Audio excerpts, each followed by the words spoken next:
نحمده ونصلي على رسوله الكريم اما بعد فاعوذ بالله من الشیطان الرجیم بسم اللہ الرحمن الرحیم اقرأ باسم ربک الذی خلق خلق الانسان من علق اقرأ وربک الاکرم الذی علم بالقلم علم الانسان ما لم يعلم صدق اللہ العظیم رب اشرح لي صدری ویسر لي امری واحلل عقدۃ من لسانی یفقهوا قولی اللهم ربنا الہمنا رشدنا واعذنا من شرور انفسنا اللهم ارنا الحق حقا وارزقنا اتباعه وارنا الباطل باطلا وارزقنا اجتنابه آمین یا رب العالمین۔ آپ کو یاد ہوگا کہ ہم نے سورۃ التین کے حوالے سے انسان کا جو مرتبہ و مقام ہے دو اعتبارات سے جو ایک دوسرے سے بالکل مختلف ہیں، متضاد ہیں، اس کو ہم نے سمجھا۔ اپنے روحانی وجود کے اعتبار سے انسان سب سے بلند ہے، فرشتوں سے بھی بلند ہے، اس لیے کہ تمام فرشتوں کو حضرت آدم کو سجدہ کرنے کا حکم دیا گیا، اور ظاہر بات ہے کہ روح محمدی صلی اللہ علیہ وسلم ہر شے سے افضل ہے، اس میں کسی شک و شبے کی گنجائش نہیں۔ لیکن اپنے وجود حیوانی کے اعتبار سے انسان بہت نیچے ہے، بہت نیچے ہے، بہت نیچے ہے، ملائکہ سے بھی نیچے ہے، جنات سے بھی نیچے ہے۔ اور میں نے تو عرض کیا تھا آپ سے کہ جو ہماری زمین کی مخلوقات ہیں، زمینی مخلوقات، ان میں بھی ہم دیکھتے ہیں کہ بہت سے اعتبارات سے انسان بہت سے حیوانات سے کمتر ہے۔ بعض حیوانات بغیر روشنی کے دیکھتے ہیں، ہم نہیں دیکھ سکتے۔ بعض حیوانات کی سماعت اتنی تیز ہوتی ہے کہ عام انسان کی سماعت اس کا مقابلہ نہیں کر سکتی۔ گھوڑے کی سماعت اتنی تیز ہوتی ہے، سوار کو ابھی اندازہ بھی نہیں ہوتا، گھوڑے کو اندازہ ہو جاتا ہے کہ کوئی اور سوار ادھر سے آ رہا ہے، اس کے کان کھڑے ہو جاتے ہیں، اسے کہتے ہیں کنوتیاں کھڑی ہو گئی، کنوتیاں، اینٹینا جو ہے اس کے وہ کھڑے ہو جاتے ہیں۔ ابھی گھوڑ سوار نے تو نہ کچھ دیکھا نہ سنا۔ پھر یہ کہ جو بچہ ہے، جو جس کی ولادت ہوتی ہے، انسان کا بچہ جتنا کمزور ہے اتنا کسی حیوان کا بچہ نہیں ہے۔ بہرحال اس کے حوالے سے ہم نے سورۃ التین کا مطالعہ کیا۔ پھر یہ جو سورہ مبارکہ ہے سورہ علق، یہ سورۃ التین کا جوڑا ہے۔ میں نے بتایا تھا اس وقت بھی کہ یہ جو قسمیں کھائی گئیں، تین کی، زیتون کی، طور سینین کی اور بلد الامین یعنی مکے کی، یہ کس لیے؟ اس سے مراد ہے چار عظیم شخصیات۔ حضرت نوح جو کوہ تین پر تھے، حضرت عیسیٰ جو کوہ زیتون پر تھے، حضرت موسیٰ جو طور سینین پر تھے، اور حضرت محمد جو بلد الحرام میں تھے صلی اللہ علیہ وسلم وعلیہ الصلوۃ والسلام۔ ان کا ذکر کیوں کیا گیا؟ اس ثبوت کے طور پر کہ لقد خلقنا الانسان فی احسن تقویم، آخر یہ بھی انسان ہی تھے نا۔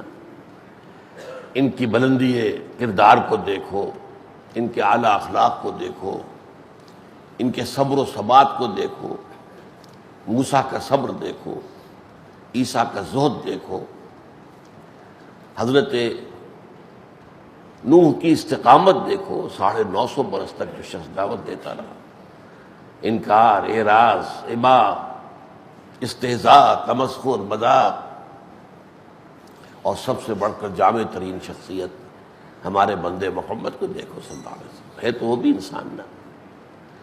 ہاں یہ ٹھیک ہے کہ تمہارا یہ مشاہدہ صحیح ہے، انسانوں کی اکثریت بہت پستی میں ہے، اس میں کوئی شک نہیں۔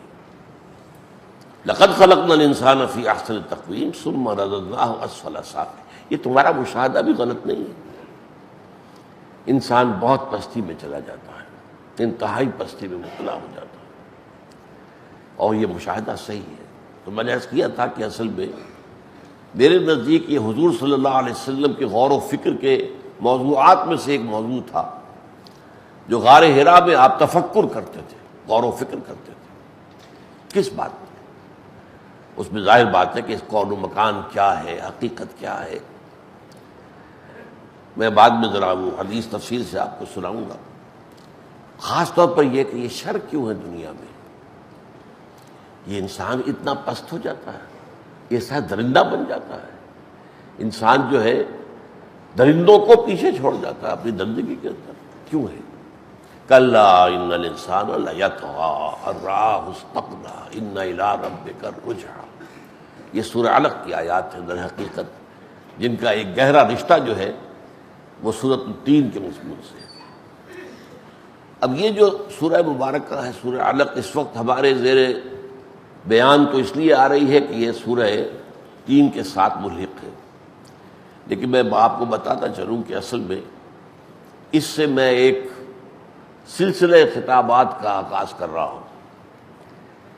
نوجوانی کے دور میں جب میں قرآن مجید پر طالب علمانہ غور کر رہا تھا تو مجھے خاص طور پر ایک مضمون سے بڑی دلچسپی ہوئی تھی، سورتوں میں نزولی اعتبار سے ترتیب، سب سے پہلی کون سی آیات، پھر کون سی آیات، پھر کون سی آیات، پھر کون سی آیات، سب سے پہلے کون سی سورت، پھر کون سی سورت، پھر کون سی سورت۔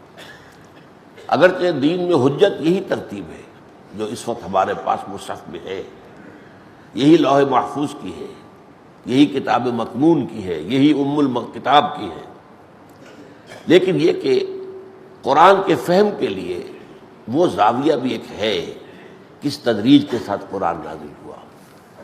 محقق کے لیے، طالب علم کے لیے، اس کو سمجھنے کے لیے، چنانچہ حضرت علی رضی اللہ تعالیٰ عنہ کے بارے میں یہ مشہور ہے کہ انہوں نے پورے قرآن کی ترتیب نزولی کے ساتھ اس کو مرتب کیا تھا۔ لیکن ایک روایت تو یہ ہے کہ پھر جب حضرت عثمان رضی اللہ تعالیٰ عنہ کے زمانے میں اور حضرت ابوبکر کے زمانے میں ترتیب ہو گئی کتابی شکل کے اندر، اور پھر اس پر حضرت عثمان نے پوری امت کو جمع کر دیا، پھر ایک روایت تو یہ ہے کہ حضرت علی نے اپنے اس نسخے کو تلف کر دیا۔ اہل تشیع کے ہاں یہ روایت ہے کہ نہیں، وہ نسخہ محفوظ رہا تھا، اسے عام نہیں کیا آپ نے، وہ محفوظ رہا، اور وہ ان کی نسل میں، یعنی ان کے نزدیک جو ائمہ اہل بیت ہیں، یعنی حضرت علی سے حضرت حسین کو، یا پہلے حسن کو، پھر حسین کو، پھر زین العابدین کو، پھر محمد جعفر کو، پھر محمد باقر کو، پھر محمد جعفر کو رحمہم اللہ، اور اب بھی وہ نسخہ، وہ امام مہدی جو ان کے عقیدے کے مطابق ایک غار میں چھپے ہوئے ہیں، ان کے پاس موجود ہے، اور جب وہ آئیں گے تو وہ اپنا نسخہ لے کر آئیں گے۔ اور بعض غالی شیعہ یہ بھی کہتے ہیں کہ پھر یہ نسخہ منسوخ ہو جائے گا۔ اہل سنت کے نزدیک ان چیزوں میں کوئی حقیقت نہیں ہے، اصل قرآن یہی ہے، اسی پر امت جمع ہے، یہی حضرت علی کا قرآن ہے۔ البتہ ترتیب کے ساتھ سمجھنے میں کچھ اس کے اور پہلو سامنے آتے ہیں، جیسے صورتوں میں آیات کا ربط کیا ہے، اس پر جب غور کرتے ہیں تو نئے نئے مضامین کھلتے ہیں۔ اسی طریقے سے صورتوں کا آپس میں کیا ربط ہے، کیا تعلق ہے، یہ جوڑوں کی شکل میں صورتیں ہونا کی کیا معنی ہے، یہ معوذتین یہ کیوں، الزہراوین کیوں، حضور نے ایک نام دیا معوذتین کو تو سب جانتے ہیں، قل اعوذ برب الفلق قل اعوذ برب الناس، لیکن یہ کہ سورہ بقرہ اور سورہ آل عمران کو آپ نے الزہراوین قرار دیا، یہ دو نہایت روشن صورتیں ہیں، ایک نام دیا ہے نا، جوڑا ہے نا، سورہ مزمل اور مدثر جوڑا ہے نا، یا ایھا المدثر قم یا ایھا المزمل قم، جوڑا ہے۔ اس اعتبار سے میں نے جب غور کیا تو معلوم ہوا کہ ویسے تو یہ کہ اکثر صورتوں کے بارے میں یہ اندازے ہی ہیں، کوئی یقینی بات نہیں کہی جا سکتی۔ ایک بات کے بارے میں تقریباً اجماع ہے، پہلی چار وحییں جو ہیں ان کی ترتیب معلوم ہے۔ پہلی وحی یہ ہے 5 آیات سورہ علق کی جو میں نے ابھی تلاوت کی ہے، دوسری وحی 7 آیات ہیں سورہ قلم یا سورہ نون کی، تیسری وحی جو ہے وہ 9 آیات ہیں سورہ مزمل کی، چوتھی وحی پھر 7 آیات ہیں سورہ مدثر کی، اور 5ویں وحی سورہ فاتحہ ہے جو کہ پہلی مکمل سورت ہے جو حضور پر نازل ہوئی۔ پہلی جو 4 آیات ہیں ان کو جوڑا گیا ہے دوسری آیات کے ساتھ، اور ان میں خاص ترتیب آپ دیکھیں گے۔ ان چاروں صورتوں میں 3 مضامین آتے ہیں۔ شروع میں تو حضور سے خطاب ہے، خاص ہدایت، خطاب خاص۔ اس کے بعد آخرت کا فلسفہ اور آخرت کا جو حقیقت ہے اس کے لیے مختلف اسلوب میں اس پر زور دیا گیا۔ اور تیسرے مضمون میں ان تمام صورتوں میں جو مخالفین تھے، اور ان میں سے بھی جو بڑے بڑے تھے، ابو جہل ہے، ولید بن مغیرہ ہے، عقبہ بن ابی معیط ہے، یہ بہت سرگرم تھے حضور کی مخالفت میں، یہاں تک کہ پھر حضور کی ایذا رسانی میں بھی آگے آئے۔ پھر ان میں سے ایک ایک کے کردار کو لے کر سامنے لایا گیا ہے۔ تو یہی 3 مضامین آپ کو سورہ علق میں ملیں گے، یہی 3 مضامین سورہ مزمل میں ہے، یہی 3 مضامین سورہ قاف اور سورہ نون میں ہے یا سورہ قلم جس کا نام ہے، اور یہی 3 مضامین سورہ مدثر میں۔ تو آج میں آغاز کر رہا ہوں ان 5 آیات سے کہ جو سورہ علق کی ابتدائی آیات ہے۔ ارشاد ہوا، بلکہ اس سے پہلے اس کا پس منظر، اس کا شان نزول سمجھ لیجیے۔ یہ تو میں نے آپ کو بتا دیا، اس پر تقریباً اجماع ہے کہ یہ پہلی آیات ہے جو حضور پر نازل ہوئی، اگرچہ بعض روایات اور بھی ہیں۔ ایک روایت یہ بھی ہے، اور وہ بھی ایک جلیل القدر صحابی سے مروی ہے، کہ سورہ مدثر کی ابتدائی آیات پہلی وحی ہے، لیکن یہ کہ امت نے اور صحابہ کرام نے بھی ان کی رائے کو رد کیا ہے، نہیں، پہلی وحی بالاتفاق یہی ہے۔ اس کا پس منظر کیا ہے، کیا حالات تھے جن میں یہ نازل ہوئی ہے، کب نازل ہوئی ہے، کس جگہ نازل ہوئی۔ اس کے ضمن میں ایک بڑا تفصیلی واقعہ ہے جو حضرت عائشہ رضی اللہ تعالی عنہا نے بیان کیا ہے۔ ظاہر بات ہے کہ حضور سے سن کر، ورنہ جب یہ واقعہ ہوا ہے اس وقت تو حضرت عائشہ ابھی پیدا بھی نہیں ہوئی تھی، لہذا حضور سے جو معلوم ہوا انہیں، وہ انہوں نے بیان کیا۔ ان کے بھانجے عروہ ابن زبیر نے پھر اس کو تفصیلاً بیان کیا، پھر امام بخاری کے استاذ امام زہری نے اسے بیان کیا۔ اس کے بعد یہ تقریباً تمام کتب حدیث کے اندر موجود ہے، بخاری میں ہے، مسلم میں ہے، مسند احمد میں ہے۔ اس کے علاوہ بھی بعض روایات اور ہیں کہ جو مثلاً حضرت ابن عباس اور ابو موسیٰ اشعری وغیرہ سے منقول ہیں، یعنی وہ واقعہ تفصیلی نہیں، لیکن یہ بات کہ پہلی آیات یہی ہے۔ تو حضرت عائشہ کی جو روایت ہے وہ کیا ہے، وہ فرماتی ہے کہ اول ما بدأ بہ النبی صلی اللہ علیہ وسلم الرؤیا الصادقہ، پہل جو چیز وحی کی قسم کی حضور کو عطا کی گئی وہ سچے خواب تھے۔ جب آپ 40 برس کے لگ بھگ ہوئے تو آپ کو سچے خواب آنے لگے، یعنی جو رات کو دیکھا اگلی صبح یا 2-3 دن کے بعد وہ واقعہ جو کہ تو ظہور پذیر ہو گیا۔ یہ علامت تھی اس بات کی کہ روح محمدی کو اب ملائکہ کے ساتھ مناسبت ہو گئی ہے، اس لیے کہ جو واقعات دنیا میں ہونے والے ہیں وہ پہلے سے ملائکہ کے پاس موجود ہوتے ہیں۔ جیسا کہ میں نے کہا تھا کہ ہیڈ آفس ہے کسی کا، وہاں وہ تو اسلام آباد میں ہے، کوئی بیچارہ یہاں ٹائپسٹ ہے، کچھ ہے، وہاں سے اس کے ٹرانسفر کا آرڈر ایشو ہو گیا، اب اس کے پاس تو پہنچے گا کئی دن لگیں گے، وہاں وہ ڈسپیچ میں جائے گا، ڈاک سے آئے گا، پھر آئے گا تو ریسیو کرے گا کوئی، پھر ملے گا۔ کوئی شخص وہاں سے فون کر دیتا بھائی تمہارا تبادلہ ہو گیا، اسے تو معلوم ہو گیا، چاہے ابھی وہ بالفعل حکم اس کے پاس نہیں پہنچا۔ تو وہی چونکہ آتی ہے ملائکہ کے ذریعے سے، اور ملائکہ اور ارواح، یہ تو میں آپ کو بتا چکا ہوں، بہن بھائی ہیں آپس میں، ایک ہی وقت میں پیدا کیے گئے اس مادی کائنات سے بہت پہلے، اور ان کے درمیان تو بہت گہرا رشتہ ہے۔ ملائکہ کو بھی تو روح ہی کہتے ہیں، الروح الامین، الروح القدس۔ تو یہ ہے کہ ارواح کے ذریعے سے اللہ کے جو احکام دنیا میں آ رہے ہوتے ہیں تو وہ پہلے ہی نبی کی روح جو ہے اس کو دیکھ رہی ہے. یہ ہے رؤیا صادقہ. اور اس کو حضور نے فرمایا ہے بعد میں، یہ وحی نبوت کا 46واں یا 60واں حصہ ہے.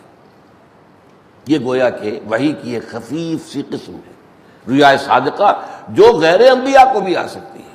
سچے خواب آتے ہیں جن لوگوں کی ارواح زیادہ جو ہے ترقی یافتہ ہوتی ہے، زیادہ قوی ہوتی ہیں، زیادہ صحت مند ہوتی ہیں، ان کا یہ معاملہ ہوتا ہے. سچے خواب آتے ہیں اور وہ جو چیز دیکھتے ہیں خواب میں چند دنوں کے بعد وہ جوں کہ تو ہو جاتی ہے. تو حضور کو بھی پہلے سچے خواب آنے لگے. اس کے بعد آپ پر ایک غلبہ ہو گیا تفکر، غور و فکر. چنانچہ آپ کبھی لحاف میں لپٹ کر لیٹ گئے اور سوچ رہے ہیں، کبھی آپ کمبل میں لپٹے ہوئے لیٹے ہیں، چادر میں کوڑی ہوئے لیٹے ہیں، سوچ رہے ہیں. یہی وجہ ہے کہ جو ابتدائی وحی آئی ہیں، یا ایھا المزمل یا ایھا المدثر، یہ غور و فکر میں ڈوبے ہوئے ایک انسان کی کیفیت ہوتی ہے، باقیہ دنیا سے منقطع ہو کر اپنی اس چادر یا اپنے کمبل کے اندر محدود ہو کر سوچ بچار کرنا. تو یہ سوچ بچار آپ کر رہے تھے، اور اس کے لیے آپ جاتے تھے غار حرا. تقریباً 5 میل باہر تھا، حرم سے فاصلہ اس کا 5 میل بنے گا. پہاڑ ہے، کوہ جبل نور، اس پر اس کی چوٹی کے اوپر یہ غار ہے. اور روایات سے معلوم ہوتا ہے کہ یہ بنو ہاشم میں یہ روایت پہلے سے موجود تھی.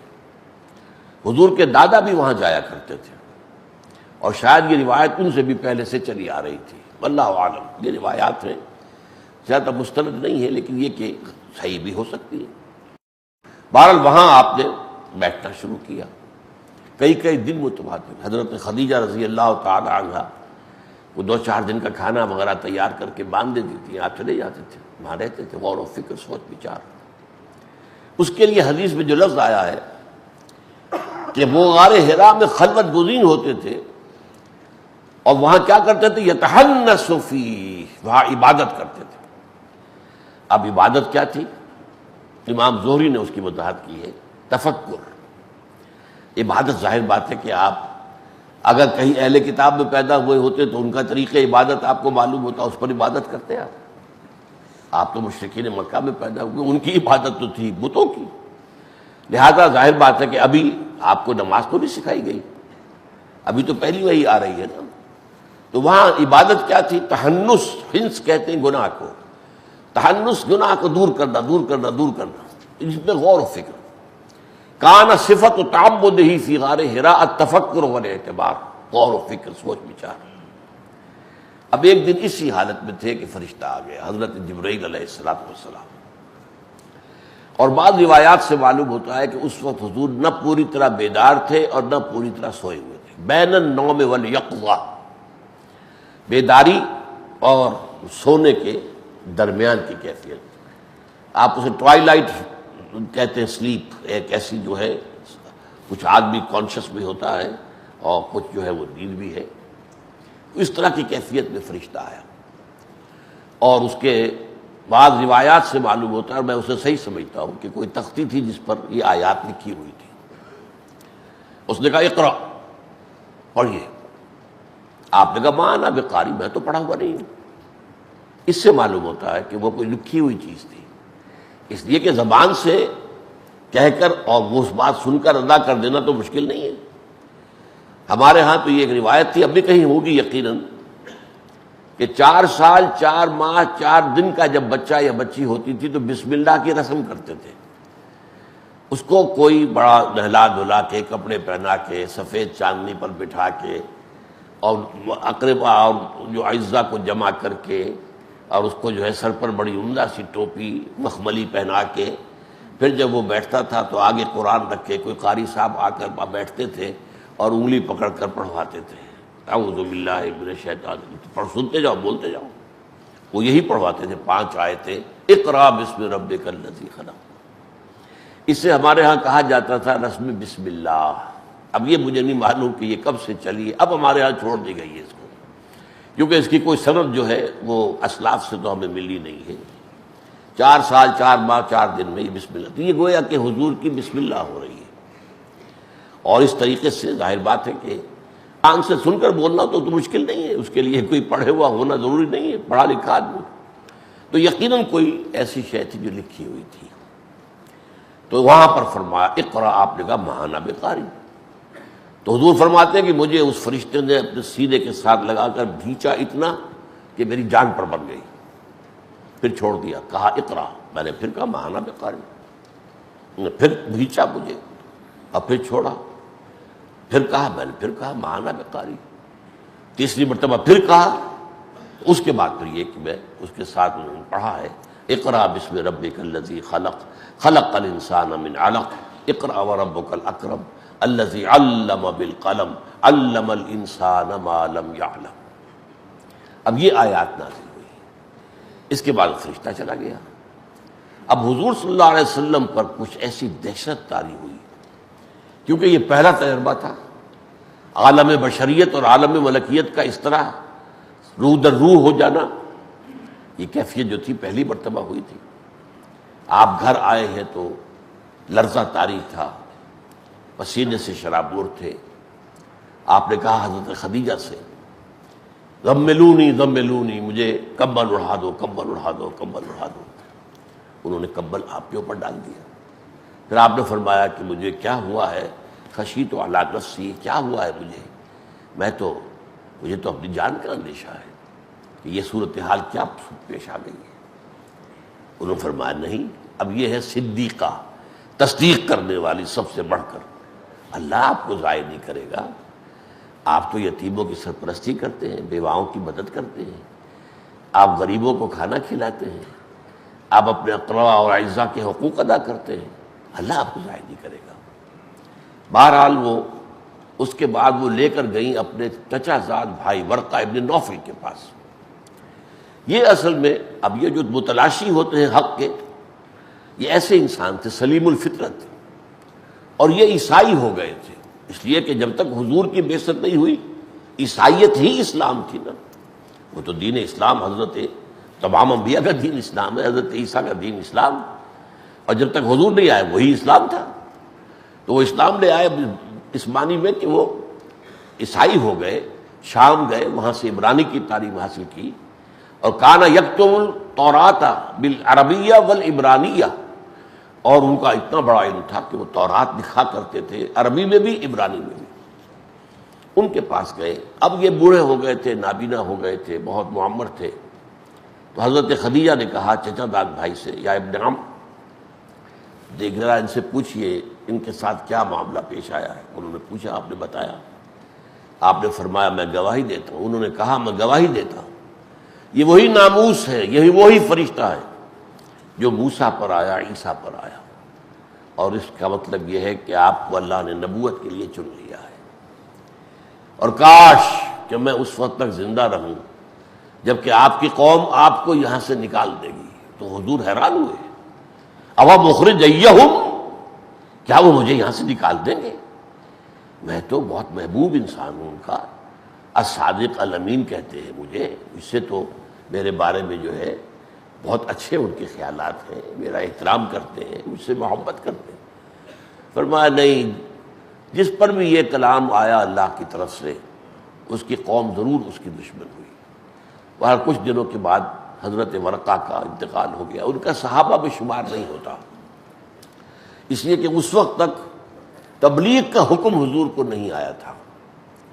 گویا کہ رسالت کا آغاز نہیں ہوا تھا. نبوت کا تو ظہور ہو گیا اس وحی کے ساتھ. اب میں نے یہاں آغاز نہیں کہا، نبی پیدائش کی نبی ہوتا ہے، نبی عالم ارواح میں بھی نبی ہے، لہذا ہم آغاز نہیں کہیں گے. البتہ ظہور ہو گیا اس پہلی وحی کے ساتھ نبوت کا. البتہ رسالت کا آغاز ہوا ہے جب سورہ مدثر کی آیات نازل ہوئی، وہ ہم پڑھیں گے انشاءاللہ اپنے وقت پر. تو چونکہ اس وقت تک آپ کو ابھی تبلیغ کا کوئی حکم نہیں تھا، اور نہ یہ ہے کہ کسی کے ایمان لانے پر کوئی اس سے کلمہ شہادت پڑھوایا جاتا تھا، ابھی وہ مرحلہ شروع نہیں ہوا تھا، تو اس سے پہلے ان کا انتقال ہو گیا.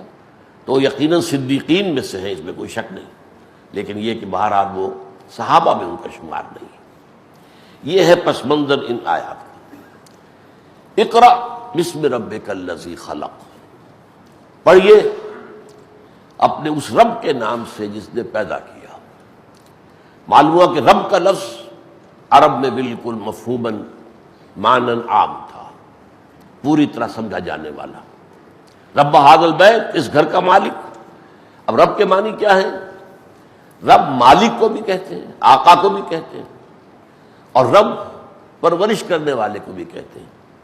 ربیانی، ہمیں کہا گیا ہے نا سورہ بنی اسرائیل میں اپنے والدین کے لیے دعا کیا کرو، اے اللہ ورحمہما کما ربیانی صغیرا، میرے والدین پر رحم فرمائیو جیسے کہ انہوں نے مجھے پالا پوسا جبکہ میں چھوٹا سا تھا، اور تو میں ان کے احسانات کا بدلہ کیا دے سکتا ہوں، تجھی سے استدعا ہے کہ تو ان پر جو ان کا احسان مجھ پر ہے اس کا کچھ بدلہ انہیں عطا فرما۔ تو رب کے معنی پرورش کرنے والا، رب کے معنی مالک، رب کے معنی آقا۔ اچھا اب ان میں تعلق بھی یہی ہے، جو مالک ہوتا ہے وہ اپنی شے کی تربیت کرتا ہے، بڑھاتا ہے، ظاہر بات ہے۔ تو رب کا لفظ جو ہے وہ بالکل معروف تھا عرب کے اندر، اور یہ کہ بسم ربک الذی خلق، اپنے اس رب کے نام سے جس نے پیدا کیا۔ اب یہاں خلق کہا ہے، کیا پیدا کیا یہ نہیں بتایا، کل کائنات پیدا کی، ہر شے پیدا کی۔ اب یہاں عام ہو جائے گی بات، یہ سارا سلسلہ کون و مکان، یہ آسمان و زمین، یہ سب کے سب، یہ سیارے اور یہ جتنے بھی پلینٹس ہیں جو بھی ہیں دنیا کے اندر، جو کہکشائیں ہیں کائنات کے اندر جن کا آج تک بھی علم نہیں ہے۔ روزانہ خبر آتی ہے ایک نئی کہکشاں دریافت ہو گئی، اتنے ٹریلین ایئرز، اور وہ بھی لائٹ ایئرز کے فاصلے پر۔ توبہ، جس کا کہ آدمی جو ہے وہ سوچتا ہے تو سر چکرانے لگتا ہے، یہ فاصلے جو ہے، یہ جو ایسٹرونامیکل جو ڈسٹینسز ہیں ان کو تو آدمی چکرا جاتا ہے۔ تو دنیا جو ہے اس کے اندر یہ ساری کائنات اس نے پیدا کی ہے۔ اقرا بسم ربک الذی خلق، خلق الانسان من علق۔ اب خاص ایک تخلیق کا ذکر کیا، کیوں کیا ہے؟ پوری تخلیق میں کلائمیکس، یہ میں کہہ چکا ہوں بارہا، وہ انسان کی تخلیق ہے۔ سب سے اونچا انسان ہے، ملائکہ سے بھی اونچا انسان ہے، مسجود ملائک ہے۔ اس اعتبار سے ایک عام تخلیق پوری کائنات کی، اور ایک وہ خاص انسان، اور اس میں انتہا کیا ہے، کس چیز سے پیدا کیا؟ من علق، علق سے پیدا کیا۔ اب یہاں ایک بات نوٹ کر لیجئے کہ علق کا ترجمہ ہمارے تمام پرانے مترجمین اور مفسرین، یہاں تک کہ اس دور کے مفسرین میں نے آج بھی دیکھا ہے، وہ ایک ہی کرتے ہیں، جمے ہوئے خون کا لوتھڑا۔ اب لغوی طور پر کوئی تعلق، عین لام قاف کا کوئی تعلق خون کے ساتھ بنتا ہی نہیں۔ عربی کا تو قاعدہ ہے نا کہ جو اس کا مادہ ہوتا ہے اس کا کوئی نہ کوئی مفہوم کے ساتھ تعلق ہونا چاہیے۔ لہذا یہاں پر جدید جو اس کی تفسیر ہے وہ کیا ہے؟ یہ جیسا کہ قرآن کہتا ہے لقد خلقنا الانسان من سلالۃ من طین ثم جعلناہ نطفۃ فی قرار مکین ثم خلقنا النطفۃ علقۃ فخلقنا العلقۃ مضغۃ فخلقنا المضغۃ عظاما فکسونا العظام لحما ثم انشأناہ خلقا آخر۔ تو یہ جو جنین جو ہے، امبریو، رحم مادر میں جو سٹیجز ہیں، ان میں سے ایک سٹیج کو قرآن علقہ کہتا ہے، ایک ہے نطفہ، ایک ہے علقہ، پھر ہے مضغہ۔ اب اس کے اوپر جو جدید تحقیقات ہوئی ہیں، اور میں نے آپ کو ایک دفعہ بتایا تھا، ڈاکٹر کیتھ ایلمور جو ٹورنٹو میں، جو کینیڈا کی بہت بڑی یونیورسٹی ہے، اس میں پروفیسر ہے اس مضمون کا، ایمبریولوجی کا، اور اس کی بڑی ضخیم کتاب پوری دنیا میں یونیورسٹیوں میں پڑھائی جاتی ہے، ایمبریولوجی، یعنی جنین، علم الجنین، رحم مادر میں جو ہے وہ کیسے پیدا ہوتا ہے، بڑھتا ہے، کس سٹیج سے گزرتا ہے وہ بچہ جو پیدا ہو رہا ہے۔ تو اس میں یہ ہے کہ علقہ سے مراد انہوں نے یہ لیا ہے، اور وہ میں سمجھتا ہوں صحیح ہے۔ اور وہ کیا ہے؟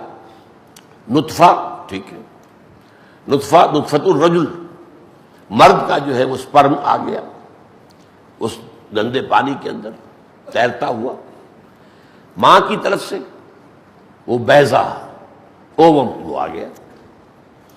ان دونوں کی فرٹیلائزیشن ہوتی ہے فیلوپین ٹیوبز کے اندر۔ یہ رحم مادر سے یہ دو نکلتی ہیں ٹیوبز، جو جا کر جہاں وہ اووم کی اووری ہے، جہاں سے کہ وہ اووا جو ہے بیضہ پیدا ہوتا ہے، وہاں پر قریب کھلی ہوئی کھلتی ہے، وہاں سے وہ بیضہ نکلتا ہے اور آتا ہے اووم اس کے اندر، فیلوپین ٹیوبز کے اندر، اور ادھر سے اسپرم جاتا ہے۔ جب جماع ہوتا ہے مرد اور عورت کا، اس کے بعد جرثومے دوڑتے ہیں اس اوم کی طرف، یہ اللہ کی خلقت ہے. پھر ایک جرثومہ داخل ہو گیا تو بس، اس کو ہم کہتے ہیں یہ نطفہ ہے. اور قرآن میں سورہ دہر میں کہا گیا ہے نطفۃ امشاج، خلقنا الانسان من نطفۃ امشاج، ملا جلا نطفہ، یعنی نطفۃ الرجل اور بیضۃ الانثی، ان دونوں سے مل کر جو بنا ہے. اس کے بعد یہ پھر اترتا ہے جو رحم مادر ہے اس کی کیویٹی کے اندر، اس کی خلا میں آتا ہے، اور پھر اس کے بعد وہ رحم مادر کی دیوار کے ساتھ چپک جاتا ہے، بلکہ اندر وہ کچھ اپنے آپ کو امبیڈ کر لیتا ہے. اس کے بعد وہاں سے وہ نطفہ جو ہے بڑھتا ہے تو پھر یہ رحم مادر کی دیوار سے نکل کر اور لٹکنے لگتا ہے، جیسے کہ جونک ہوتی ہے جو کہیں جسم میں لگ جائے تو وہ چمٹ جاتی ہے، اس میں سے پھر خون چوستی رہتی ہے، اسی جس کو لیچ کہتے، لیچز. تو اسی طرح وہ لٹکی ہوئی شے کو آج یہ کہا جا رہا ہے کہ یہ علقہ ہے. نطفہ رحم مادر کے اندر قرار مکین اسے کہا گیا، نطفتن فی قرار مکین، بہت مضبوط دیوار ہوتی ہے رحم مادر کی جو ہے، اس کی جب تک اس کے اندر ہے وہ نطفہ ہے. جب اس میں سے بڑھ کر نکل آیا اور آ کر وہ لٹک گیا ہے باہر اس کیویٹی کے اندر تو یہ علقہ ہے، پھر آگے بڑھ کر مضغہ بنتا ہے. تو یہ ہے جدید تفسیر، اور ایک بات اصولی طور پر جان لیجیے، سائنٹیفک فینومینا کے بارے میں ہمیں اسلاف نے جو مفہوم لیا ہے وہ لینا لازم نہیں ہے. یوں سمجھیے کہ میں کہا کرتا ہوں دو باتیں آپ اچھی طرح سمجھ لیں.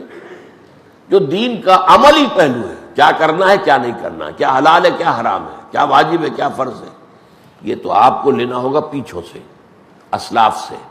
اور پیچھے جائیے اور پیچھے جائیے اور پیچھے جائیے، آج کے علماء سے ذرا اور پیچھے جائیے، پھر ان سے ان کے جو اساتذہ تھے ان کے پیچھے جائیے، ائمہ اربعہ تک چلے جائیے، پھر صحابہ تک جائیے، اور پھر حضور تک اپنے آپ کو پہنچا دیجیے، پیچھے سے پیچھے پیچھے سے پیچھے. یہ ہوگا دین کے عمل کے بارے میں، کیا کرنا ہے کیا نہیں کرنا ہے، کیا جائز ہے کیا ناجائز ہے، کیا حلال ہے کیا حرام ہے. اس میں کوئی سائنس وائنس کا دخل نہیں ہوگا. یہ تو سارا کا سارا معاملہ فرمانے پر ہے. اللہ نے فرمایا قرآن میں، اس کو سمجھایا محمد نے صلی اللہ علیہ وسلم، اسے نقل کیا صحابہ نے، تابعین نے، تبع تابعین نے، ائمہ نے، اس کے بعد جو ہے علماء نے. لیکن جو سائنٹیفک فینومینا قرآن میں آئے ہیں ان کے بارے میں یہ جان لیجئے کہ یہ ہمیں پیچھے جانے کی ضرورت نہیں ہے، بلکہ آگے جانا ہوگا. دنیا میں یہ جو ہے سائنسی علوم، جب قرآن نازل ہوا ہے تو وہ تو بہت تھا ہی نہیں نا، کچھ معلوم ہی نہیں تھا کائنات کے بارے میں. لہذا وہاں جو بھی کچھ اگر کسی نے سمجھا کہ کائنات جو آسمان جو چھت کے مانند ہے، ٹھیک ہے بھائی. بارش جو ہے کیسے برساتا ہے اللہ تعالیٰ، جب انہوں نے ماشکی کو دیکھا کہ وہ پانی چھڑکا رہا ہوتا تو شاید کوئی بہت بڑی مشق ہے اللہ کے پاس، اس سے پانی چھڑکا رہا. اب کیا ہے، کیا سمجھے گا؟ آج بھی اگر کوئی شخص یہ سمجھے، کوئی جاہل بیچارہ گنوار، کہ یہ اللہ جو ہے یہ چھڑکاؤ کی طرح کر رہا ہے تو ٹھیک ہے، جب تک وہ یہ سمجھے کہ اللہ کر رہا ہے تو توحید اس کی قائم ہے. باقی یہ کہ علم جو ہے اس کے اندر نہیں ہے، معلومات نہیں. یہ دوسری بات. اس معاملے میں ہمیں آگے سے آگے جانا چاہیے. اور اس میں ایک حدیث ہے کہ جو بہت اہم ہے، بہت اہم ہے، بہت اہم، اور بخاری شریف کی ہے، اس کو کوئی رد نہیں کر سکتا. وہ معاملہ کیا تھا کہ حضور جب مدینے تشریف لائے تو آپ نے یہ دیکھا، آپ کو معلوم ہے مدینے کے اندر تو نخلستان تھا اور کھجور پیدا ہوتی تھی سب سے زیادہ، اور وہ ان کو کچھ پتہ چل گیا تھا لوگوں کو. یہ کھجور ایک ایسا درخت ہے جس میں نر اور مادہ دونوں علیحدہ علیحدہ، نر پھول اور ہے، مادہ پھول اور ہے. اب وہ کیا کرتے تھے، اب ان میں جو ہے پالینیشن جب ہوگی تب فرٹیلائزیشن ہوگی نا، جب یہ ملیں گے آپس میں تو ان دونوں کو لا کے قریب کر کے باندھ دیتے تھے تاکہ پالینیشن جو ہے فرٹیلائزیشن زیادہ ہو جائے تو پھل زیادہ ہوتا تھا. حضور نے دیکھا تو حضور تو تجربے کار تھے نہیں، مکے میں تو کوئی کھجور تھی نہ کوئی گھاس تھی، کچھ بھی نہیں تھا، بے وادٍ غیر ذی زرع تھا. تو آپ نے اس اصول کے تحت کہ نیچر جو ہے وہ اپنا انتظام خود کر لیتی ہے، اس کے اندر یہ خواہ تم کیوں دخل دیتے ہو؟ کیا نیچر جو ہے اپنا بندوبست خود نہیں کر سکتی؟ تو آپ نے فرمایا اگر تم یہ نہ کرو تو کیا ہے. یہ نہیں کہا کہ مت کرو، یہ کہا نہ کرو تو کیا ہے. صحابہ نے نہیں کیا، ان کے لیے تو یہ اشارہ بہت تھا. آپ کا چشمے ابرو کا اشارہ ہی ہوتا تو بہت بڑی بات تھی اگر آپ کہتے کچھ نہ، لیکن آپ نے فرما دیا مت کرو تو کیا ہے. لیکن اس سال فصل کم ہو گئی. اب آئے ڈرتے ڈرتے، کچھ جھجکتے کہ حضور آپ نے فرمایا تھا نہ کرے، اسے تعبیر کہتے ہیں، تعبیر النقل، تعبیر الف کے ساتھ، حمزہ کے ساتھ تعبیر. یہ تعبیر عین سے نہیں ہے، تعبیر کے معنی کچھ اور ہے، کسی چیز کی تعبیر کرنا، خواب کی تعبیر کرنا. ایک یہ تعبیر ہے، حمزہ الف یا حمزہ جو بھی کہیں گے اسے. تو آپ نے فرمایا تھا ہم نے نہیں کیا، فصل کم ہو گئی ہے. آپ نے فرمایا انتم عالم بامور دنیاکم، یہ جملہ نوٹ کر لیجئے، تم اپنے دنیا کے معاملات کو مجھ سے زیادہ جانتے ہو.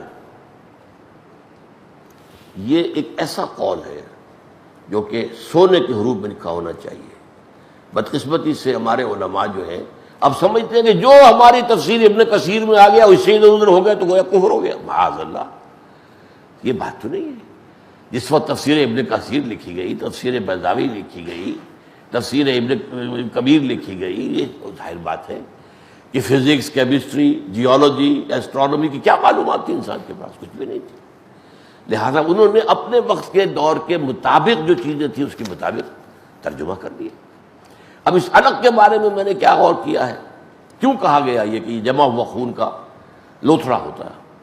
یہ آپ کو معلوم ہے کہ اس کا معاملہ جو ہے حمل ہونے کا یا نہ ہونے کا ماہواری کے ساتھ بڑا تعلق ہے. اگر حمل ہو جائے ماہواری نہیں آتی، بند، یہ علامت ہے کہ حمل ہو گیا. حمل نہیں ہوا تو اب جو نکلتا ہے ماہواری میں وہ کیا نکلتا ہے؟ جمے ہوئے خون کے لوتھڑے نکلتے. تو یہ سمجھا گیا کہ جب جمے ہوئے خون کے لوتھڑے سے حمل شروع ہو گیا تو پھر ماہواری نہیں آئی. تو گویا کہ علق کے معنی کیا ہے؟ خلق الانسان من علق، وہ جمے ہوئے خون کا لوتھڑا. یہ میری تعویل ہے، تعبیر ہے کہ یہ ترجمہ کیوں کیا گیا، حالانکہ کوئی لفظی لغوی کوئی تعلق ہی نہیں. علق متعلق، چمٹا ہوا ہونا. متعلق کہتے ہیں کسی چیز کے ساتھ لٹکا ہوا ہونا. جیسے کہ آپ کو معلوم ہے کہ جوک کی میں نے مثال آپ کو دی ہے، لیچ کی مثال دی ہے، تو وہ چمٹ جاتی ہے پھر خون چوستی ہے.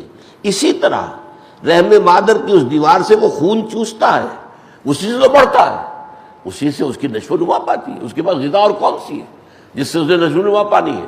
وہی ماں کی رحم کی دیوار کے اندر سے وہ خون چوستا ہے. تو خلق الانسان من علق، یہاں پر میں نے وضاحت ضروری سمجھی کہ علق کا ترجمہ آپ جہاں کہیں بھی دیکھیں گے وہ یہی ہوگا، جمے ہوئے خون کا ٹکڑا، جمے ہوئے خون کی پھٹکی. لیکن یہ کہ میں نے تو اپنے زمانہ تعلیمی کے اندر بھی ایک پڑھا تھا، ایک مصری مصنف کا کتابچہ تھا، خاصا اچھا کتابچہ نہیں کہنا چاہیے، کتاب اور کتابچے کے مابین تفسیر سورہ علق، صرف سورہ علق کی تفسیر پر. اس میں یہ بات موجود تھی جو میں آج آپ کو بتا رہا ہوں. لیکن بدقسمتی سے ہمارے ہاں کے جو ہے ہند و پاکستان کے علماء، انہوں نے سائنس سے کوئی تعلق رکھا ہی نہیں، پڑھی ہی نہیں. لہذا جدید اکتشافات جو ہیں وہ ان کے سامنے ہے ہی نہیں. وہ تو جو بھی قدیم جو ہے کر دیے گئے، جو مفہوم بیان کیا گیا اسی کو دوہرا رہے ہیں. لیکن یہاں پھر میری بات نوٹ کر لیجئے، کہیں مغالطہ نہ ہو جائے کہ دین میں عمل کا جو پہلو ہے وہ تو مصطفیٰ برساں خیش را کی حبی ہماوست، اپنے آپ کو پیچھے سے پیچھے لے جاؤ، پیچھے سے پیچھے لے جاؤ. جتنا پیچھے جاؤ گے اتنا ہی خالص دودھ ملے گا. جتنا پیچھے جاؤ گے، جتنا دور آگے ہٹتے آؤ گے، اس کے اندر امکان ہے ذہن انسانی جو ہے وہ آخر ملوث ہوتا چلا گیا نا اس میں. لیکن پیچھے سے پیچھے جاؤ، دوڑ پیچھے کی طرف ہے گردش ایام تو. دین کا عملی پہلو اس میں یہ ہے کہ مصطفیٰ برساں خیش را کے دی ہم اوست، اپنے آپ کو مصطفیٰ کے قدموں میں پہنچا دو. اس لیے کہ دین نام ہی مصطفیٰ کا ہے صلی اللہ علیہ وسلم. اگر بول رسیدی تمام بو لہبیست، اگر تم وہاں تک نہیں پہنچو گے تو پھر یہ سب بو لہبی ہے. تم اسے جو کوئی بھی سمجھ رہے ہو اپنی جگہ پر وہ نہیں ہے. تو اس اعتبار سے یہ معاملہ جو ہے اصول کی حد تک میں نے آج آپ کے سامنے بیان کر دیا کہ علق کا ترجمہ خلق الانسان من علق، اس علقہ سے انسان کو اللہ تعالیٰ نے پورا انسان بنا دیا. اقرا وربک الاکرم، پڑھو اور تمہارا رب بہت کریم ہے، بہت کریم ہے، سب سے بڑھ کر کریم ہے.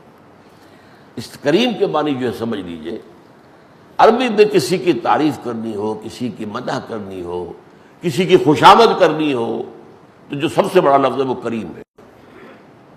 ایک واقعہ بڑا پیارا ہے، سیرت کا واقعہ ہے. غزوہ تبوک سے واپسی پر یہ واقعہ پیش آیا تھا. لمبا سفر تھا اور اس میں یہ ہے کہ دن میں جب دھوپ تیز ہوتی تھی تو قافلہ رک جاتا تھا، اور رات کو اور صبح اور شام میں قافلہ چلتا تھا. دوپہر میں یہ کہ جہاں کہیں سایہ دیکھا وہاں پہ ذرا اب وہ ہر جگہ وہاں کوئی گنجان جنگل تو نہیں تھا، کہیں کیکر کا درخت یہاں ہے، کہیں وہاں ہے، کوئی وہاں پر ہے، تو ایک ایک آدمی ایک ایک کے درخت کے سائے میں لیٹا ہوا ہے دور دور۔ حضور جہاں تھے آپ کے آس پاس کوئی نہیں تھا، آپ نے اپنی تلوار لٹکا دی ایک درخت کے ساتھ شاخ کے ساتھ اور لیٹ کے سو گئے۔ ایک کافر کا گزر ہو گیا، اس نے دیکھا کہ اس سے زیادہ گولڈن چانس کیا ہوگا، محمد اکیلے، کوئی ساتھ نہیں، کوئی محافظ نہیں، لیٹے ہوئے، سوئے ہوئے۔ اس نے حضور کی تلوار کھینچی، جو تلوار کو سوتنے سے آواز ہوئی تو حضور کی آنکھ کھلی، دیکھا کھڑا ہے سر پر، تلوار اس کے ہاتھ میں، اور اس وقت وہ کہتا ہے محمد اس وقت تمہیں کون مجھ سے بچائے گا؟ فرمایا اللہ، اللہ بچائے گا۔ یہ اللہ کیسے نکلا آپ کے سینے مبارک سے اور دہن مبارک سے کہ وہ کانپ گیا، اس کے ہاتھ سے تلوار گر گئی۔ اب حضور نے تلوار اٹھائی، اب تم بتاؤ کون بچائے گا؟ اس نے ہاتھ جوڑ دی، کریم ابن کریم، آپ تو کریم انسان ہیں، کریم النفس، اور آپ کے والد بھی بہت کریم النفس انسان، یہ گویا کہ خوشامد کی انتہا ہے۔ آپ نے کہا ٹھیک ہے، دیکھو میں تمہاری جان بخشی کرتا ہوں، لیکن ایک عہد کرو، مسلمانوں کے خلاف کسی جنگ میں شریک مت ہونا۔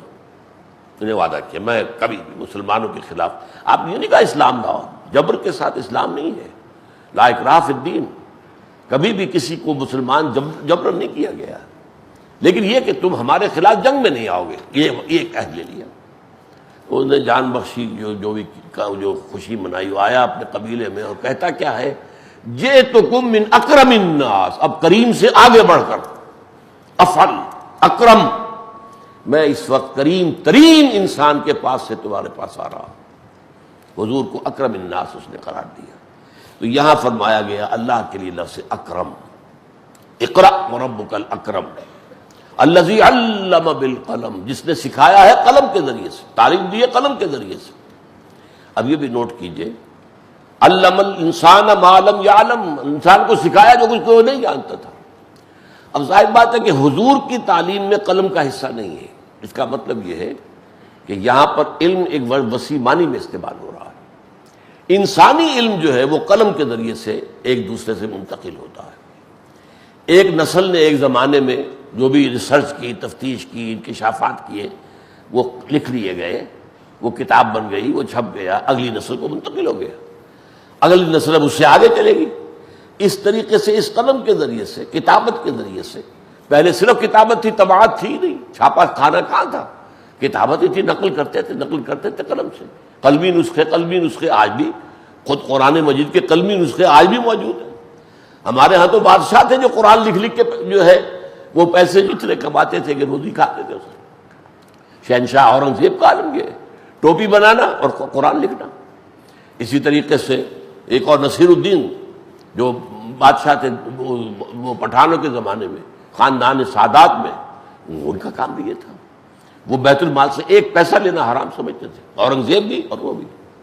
تو لیکن یہ کہ بہرحال اس وقت تو تھے قلمی نسخے دنیا میں ہوتے تھے، اس کے بعد چھاپا خانہ آ گیا، تو اصل چیز تو قلم ہے۔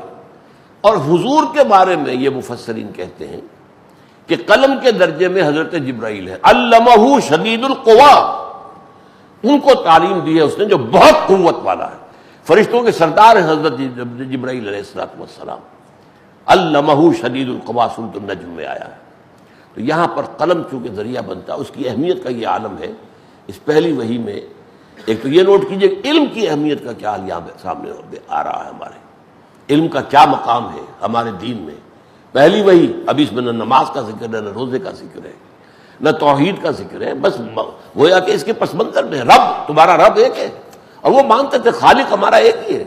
وہ تو کوئی نہیں کہتے تھے کہ تخلیق کائنات میں اللہ کے ساتھ کوئی شریک ہے، لہذا وہ چیز پس منظر میں ہے۔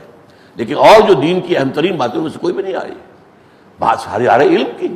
اقرأ بسم ربک الذی خلق، خلق الانسان من علق، اقرأ وربک الاکرم الذی علم بالقلم، جس نے قلم کے، اور دوسری وحی جو ہے وہ اسی کی قسم سے شروع ہوتی ہے، نون والقلم وما یسطرون ما انت بنعمت ربک بمجنون وانک لعلی خلق عظیم فستبصر ویبصرون بأیکم المفتون۔